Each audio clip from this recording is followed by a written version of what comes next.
How to get better at speed and stamina in Osu game. So I'm just gonna get straight to the point, and the unsexy answer on how to get better is through a concept called progressive overload. So I'm expecting you guys to understand this because it's a gym bro term, and I know that I don't really look like a gym guy, but I swear bro, I went there, bro. Let me just like flex though. Like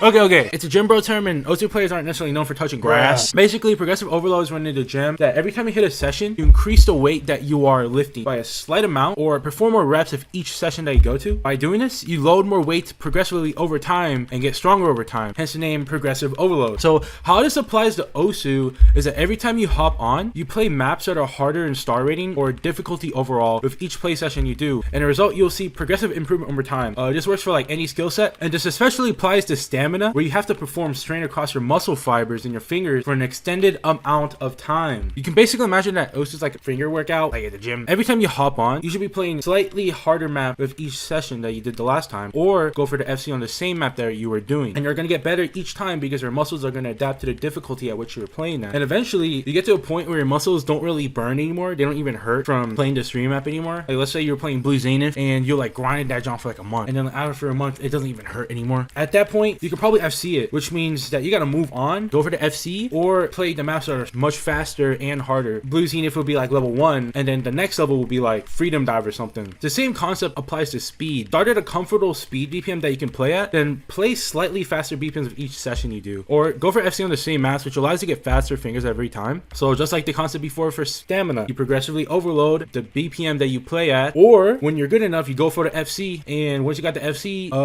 go next second league. So no fail in playing hard maps. So don't be afraid to play no fail on maps that are way beyond your skill level, because having that experience of crazy hard maps makes your reading skills and fingers slowly adapt to it over time. But just a word of caution, you can also develop bad habits if you play exclusively insanely difficult maps that are extremely way above your skill level. You're gonna have troubles with consistent accuracy and consistency overall, but at the end of the day, it's your choice on how you want to play, and don't let some guy on the internet just tell you what to do. And now the types of maps to play. So for stamina in stream, I personally got good at it through playing maps under the Composer XI. There's a guy who made Freedom Dive, Blue Zenith. And for speed, I just played a ton of AR8 DT maps, so single tapping on them. I used it through like talking to a bot to kill her, you know. Of course, you don't have to do that. It's definitely one of the ways to get more maps to play. And I personally like to play a lot of Touhou songs with DT because I freaking love Touhou music. It just so happens that a lot of the Touhou DT maps are speed. Now, what about pain? So back to the analogy of gym. If you work out at a much higher intensity than you are used to due to progressive overload, then you'll get sore the day after. And you would normally see intense soreness when you first go to the gym, but then the soreness basically dies down the more you go. And the same applies here for stamina and speed. When your fingers would be sore the first time you played stamina and speed, but they would get more accustomed to the playstyle over time, allowing you to get less sore every time. Now, there's 3 types of pain that you experience with speed and stamina. So the first one that is good is burning in your fingers, really feeling the burn. And that's when you are straining your fingers as much as you can, which essentially breaks down the muscle fibers in your fingers, just like in the gym when we work out our muscles. And that burning sensation will eventually lead to soreness in your fingers, which is the second type of pain, which means your fingers are recovering and your body's attempting to restore the muscle fibers so that they are much stronger and bigger the next time you play. So to summarize, burning and soreness are good types of pain. However, there's a third type of pain that you really don't want to mess with, and it is sharp pain and cramps. So if you experience sharp pain and cramps while you're playing in your hand or fingers, I feel like this should be obvious, but you should stop immediately and take an extended break or troubleshoot if it's with your tapping style or whatnot. Additionally, if you're extremely sore, so as we said, soreness is good, but we have an extreme sore, then you should probably just take an extended break for the day and wait for your muscles to recover, because it's more efficient that way, trust me. So what about finger style? So what is the best tapping style? Most people that play Osu use a keyboard, and you most likely fall into 2 categories: index middle or index ring. So if index middle, you'll be playing with these 2 fingers, and index ring, you'll be playing with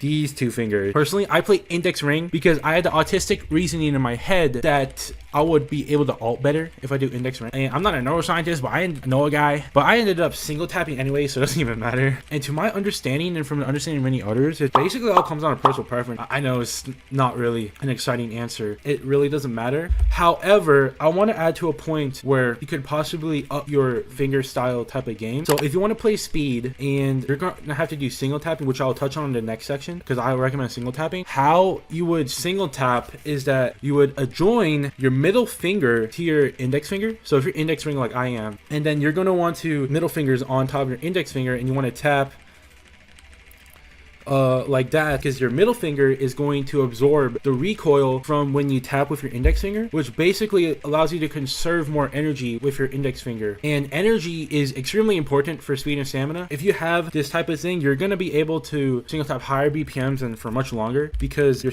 index finger is just going to have it's going to absorb less of the recoil if you put your middle finger on it like this. But on the other side, if you're index middle, you can do what Cookie Z does, and instead of having your middle finger on your index finger, because you need your middle finger if you're index middle, you'll join your thumb to your index finger, and now when you tap with your index finger, your thumb is going to absorb the recoil from your index finger when you tap with it. I personally don't do it, but I see Cookie Z do it, and he's been doing it, so it probably works if you're index middle like that. But I can basically only say for index ring, because I've been index ring for pretty much my whole OSU career. Besides finger styles, what about single tapping? So I have studied whether or not people do single tapping or alting when they play, and I saw that most speed players especially do single tapping. So especially at higher BPMs at like 270 plus BPM, or players like Emmerich and Atrina, they single tap most of the maps they play. Only alting when the maps are like super high BPM, like 300 plus BPM, and they just like, the jumps go on and on and on and on. But I personally single tap most things myself, and I'm mostly a speed / finger control player. Like, you can look at my profile and notice that pretty much all of my top plays are speed and finger control. But there actually might be a reason why single tapping is preferred. And the reason why is because single tapping, you only have to focus on one finger instead of two fingers, which means you will have to do less finger control, making single tapping the simpler style. Also, I don't really know about the brain stuff, but it could be like a lesser mental loading, because instead of focusing on two fingers while you're alting with your brain, you just have to focus on one, which means like you're gonna have lesser mental loading, I guess. So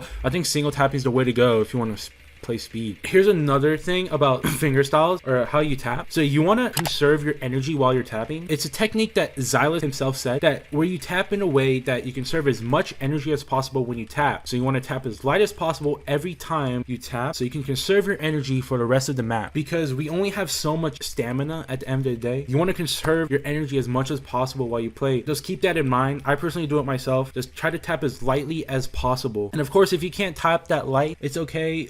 We all start somewhere, and again, apply progressive overload for this type of tapping styles as well. Now, what about health? So this is just a generally encompassing remark. If you're healthier by eating a clean diet, exercising regularly, and sleeping till you're fully rested, then you'll perform at pretty much anything in your day-to-day life optimally. So just try to be healthy and do the healthy habits overall. That will definitely help your speed and stamina, because there are muscles at the end of the day and you want them to recover. Final remarks. So at the end of the day, OSU is just a game, and I understand that since most of you guys are dudes, and as dudes we are naturally competitive, and that we obsess over ways to get better than our peers. Although I encourage that competitive nature, I also encourage that you don't get too obsessed as your mental health fails as a result. Your mental health is super important, guys. You got to take care of that, John. If you don't see immediate improvement and you get really upset about that and your mental health just gets doomed, just take a step back, just take a really deep breath, like just take a deep breath and just ponder if you're even spending your time right on OSU at the end of the day. Like, maybe you just spent hours on it and you had that productive thing you were supposed to do, and you probably should do that now. Just remember that's just a game at the end of the day. It's just not that deep, guys. It's not like end of the world if you don't get better at speed, okay? Just take care of your body and take care of your mental health. Really important. Mental health especially. Mental health is the predecessor for anything good you need to do. If you made it this far in this video, thank you very much, and subscribe for more guides in the future. I'm probably gonna make more on these guides because they're pretty fun to do. I also spam clips and polls every day on this channel, and you might have seen them at some point, but if they get annoying, you can just always just mute it. It's okay. It's completely fine. I don't really care. I'm just posting them because why not?